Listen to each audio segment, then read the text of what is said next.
Good morning. In today's meditation, we're reflecting on the divine feminine again and its role in the churches, or the lack of role in the churches. What we have to remember is that the Protestant movement arose at the time of the invention of the printing press, and therefore the launching of modern consciousness.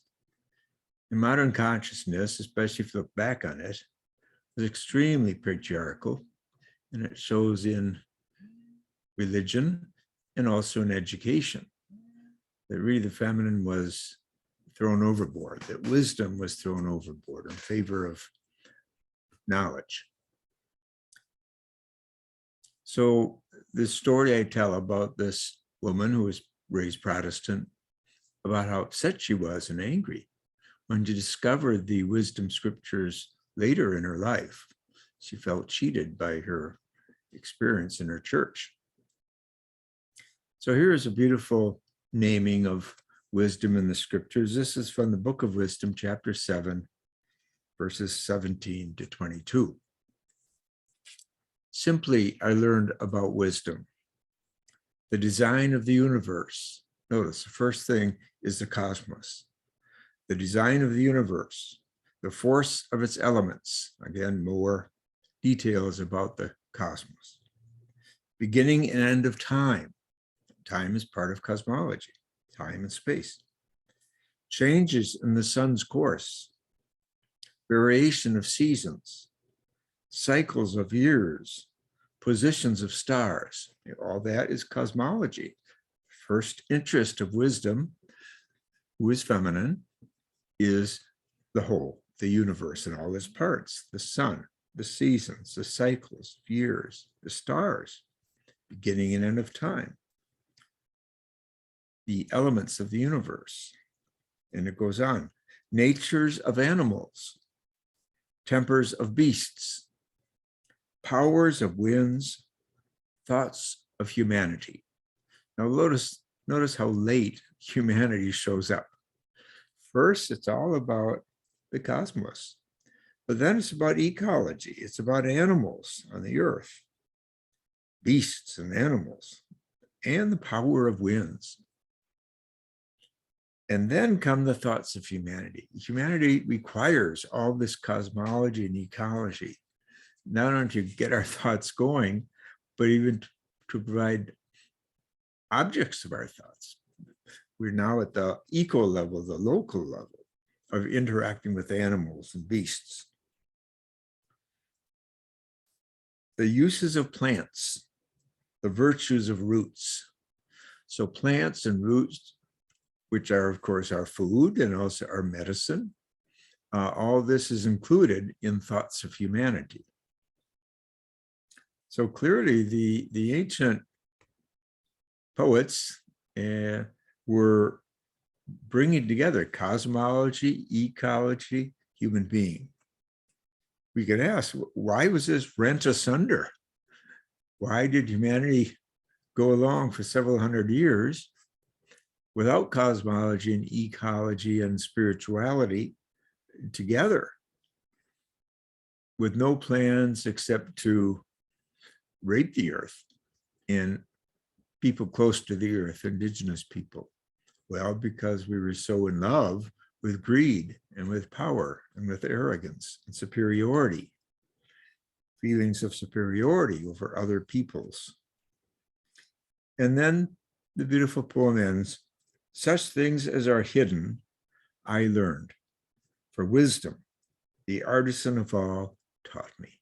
Wisdom, the artisan of all, taught me. Wisdom is a creator. And Aquinas says God is the artist of artists. But here we hear wisdom is the artisan of all. So wisdom is really the name given the creative side of divinity. You might say the motherly side. So all this has been missing from Protestantism and from education, from Western culture for centuries. because we have been so anthropocentric, so narcissistic. And of course, now we're at this place of paying the bill on all this, paying the price for our narcissism. That's what climate change is. Wildfires and the rising of the oceans, the hurricanes, the floods, the droughts.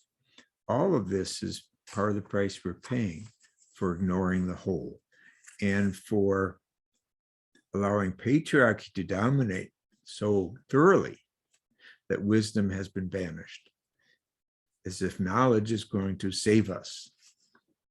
It helps, certainly, it's necessary, but it's not the whole picture.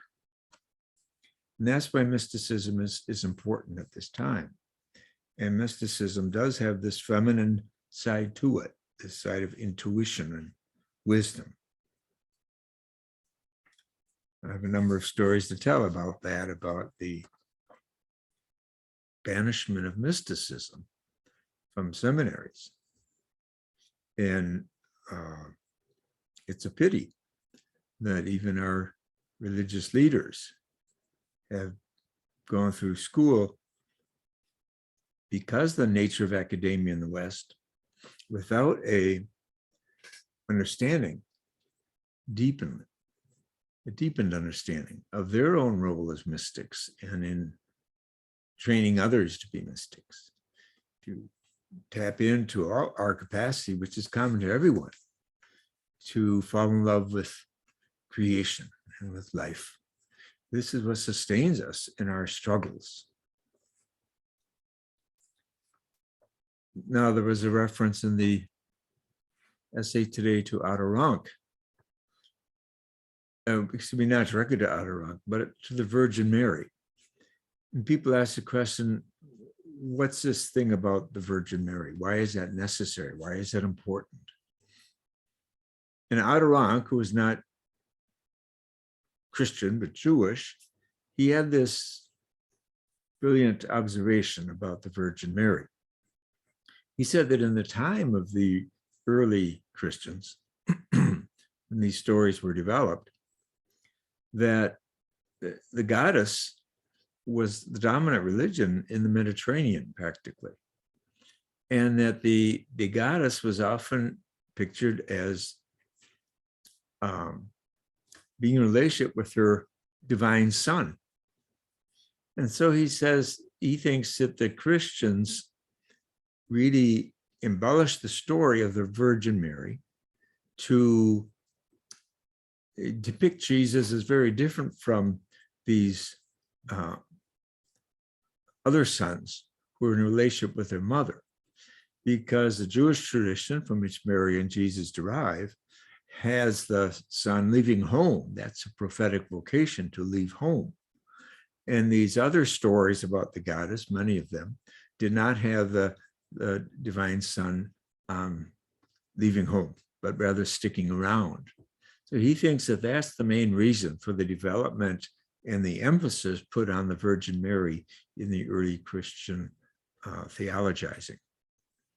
That Jesus and the whole tradition was that it was a goddess religion, he says, Christianity was, but it was of a different ilk because it included that prophetic aspect of the son, even the divine son, leaving home. Thank you. We'll see you tomorrow.